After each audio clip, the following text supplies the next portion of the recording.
আসসালামু আলাইকুম। আজকের পর্বে করে দেখাবো সামুদ্রিক একটা লুট্টো মাছের রেসিপি।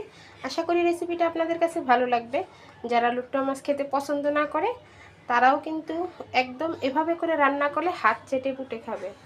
সহজ রেসিপিতেই করে দেখাবো সামুদ্রিক যে লুট্টো মাছ, এটা আজকে রান্না করব বাচ্চাদের জন্য। আর বাচ্চাদেরকে আমি কিভাবে রান্না করে দিই সেটাও আজকে শেয়ার করব আপনাদের সাথে। এই যে দেখুন, মাছগুলোকে ছোট ছোট টুকরো করে কেটে আমি খুব ভালো করে ধুয়ে পরিষ্কার করে নিয়েছি।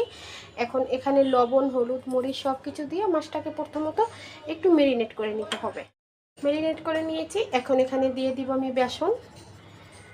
বেসন দিয়ে দিলাম। 3-4 টেবিল চামচের মতো বেসন দিয়েছি। আপনাদের হাতের কাছে বেসন না থাকলে ময়দা দিতে পারবেন। এখানে দিয়ে দিবে একটা ডিম, আগে থেকে ফেটিয়ে রেখেছিলাম, ডিমটা পুরোটাই দিয়ে দিলাম। দিয়ে এখন বেসনটা খুব ভালো করে মাছের সাথে মেরিনেট করে নিতে হবে। হাতের সাহায্যে খুব ভালো করে এভাবে করে মেখে নেবেন। এটা মেরিনেট করে আমি 5 মিনিট রেখে দেব। এখানে কড়াইতে তেল দিয়ে দিয়েছি আগে থেকে। তেলটা গরম হয়ে গেলে এখন যে মেরিনেট করে রাখা লুট্টো মাছগুলো সেগুলো দিয়ে দেব।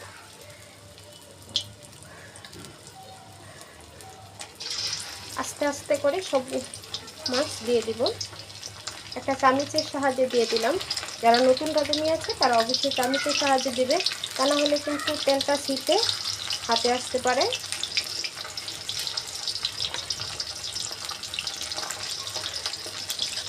মাছটা দিয়ে খুব ভালো করে একটু ভেজে নেব। মাছটাকে উল্টে দিয়েছি, এরকম করে ভেজে নেব। একদম ডিপ ফ্রাই করে ভাজা লাগবে না, এভাবে করে সবগুলো মাছ ভেজে নেব। ভাজা হয়ে গেছে। এখান থেকে আমি কিছুটা তেল উঠিয়ে রেখেছি। একই তেলে দিয়ে দিব এখানে 1/2 কাপের মতো পেঁয়াজ কুচি। পেঁয়াজটাকে একটু ভেজে নেব। আপনারা চাইলে এখানে বাটা পেঁয়াজটাও ব্যবহার করতে পারেন। পেঁয়াজটা হালকা ভেজে নিয়েছি। দিয়ে দিব এখানে 1 টেবিল চামচ ভর্তি করে আদা রসুন বাটা দিয়ে একটু ভালো করে কষিয়ে নেব। কষানো হয়ে গেলে এখানে দিয়ে দিব হলুদ, মরিচ, লবণ আর ধনিয়া গুঁড়া পরিমাণ মতো দিয়ে দেবেন। দিয়ে আমি একটু পানি দিয়ে মশলাটা কষিয়ে নেব। মশলাটা খুব ভালো করে কষিয়ে নিয়েছি। অবশ্যই মশলাটা ভালো করে কষাবেন।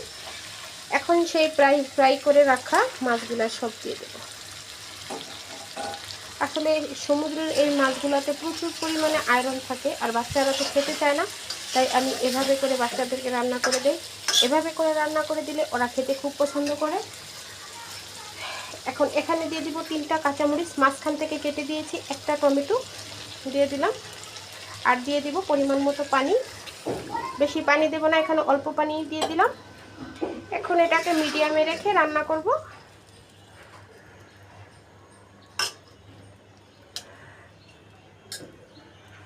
উপর থেকে ধনেপাতা কুচি দিয়ে দেব। ধনেপাতা কুচিটা দিবেন, তাহলে সুন্দর একটা ফ্লেভার আসবে আর খেতেও ভালো লাগবে।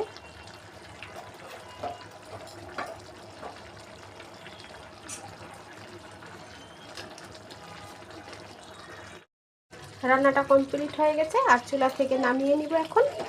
আর এভাবে করেই কিন্তু রেস্টুরেন্টে এই যে লুট্টো মাছটা ওরা ফ্রাই করে ভুনা করে থাকে।